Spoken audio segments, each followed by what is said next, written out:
नमस्कार, मी किरण नकाशे, मनसे उपविभाग अध्यक्ष, दहिसर विधानसभा. मित्रांनो, एक गोष्ट सांगतो. एका गावात 16 शौचालय होती. लोकसंख्या वाढली, वस्ती वाढली, पण ती 16 शौचालय वाढण्याऐवजी चक्क कमी झाली.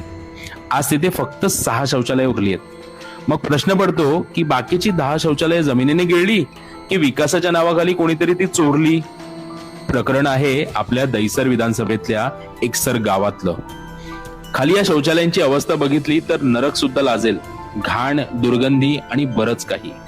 पण या शौचालयाच्या पहिल्या मजल्यावर मात्र एक वेगळंच स्वर्ग निर्माण करण्यात आलंय.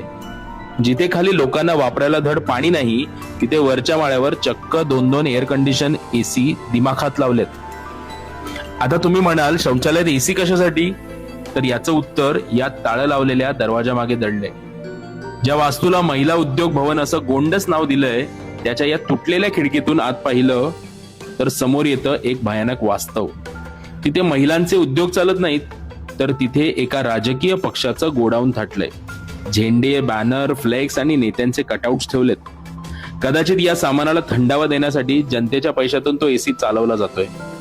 असो, हद्द तर पुढे आहे. या इमारतीच्या मागच्या बाजूला दारूच्या बाटल्यांचा खच पडलाय.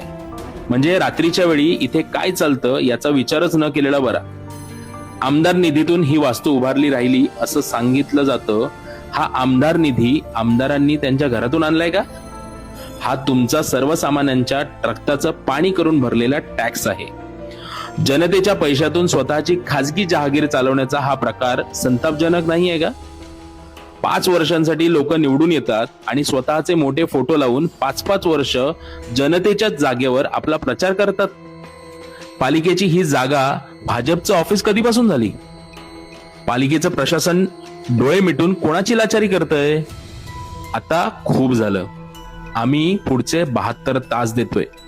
हे राजकीय गोडाऊन रिकामं करा. ते एसी का जे काय लावलेत आणि कशासाठी लावलेत हे स्पष्ट करा. आणि ते कुलूप तोडून ही जागा पुन्हा महिलांच्या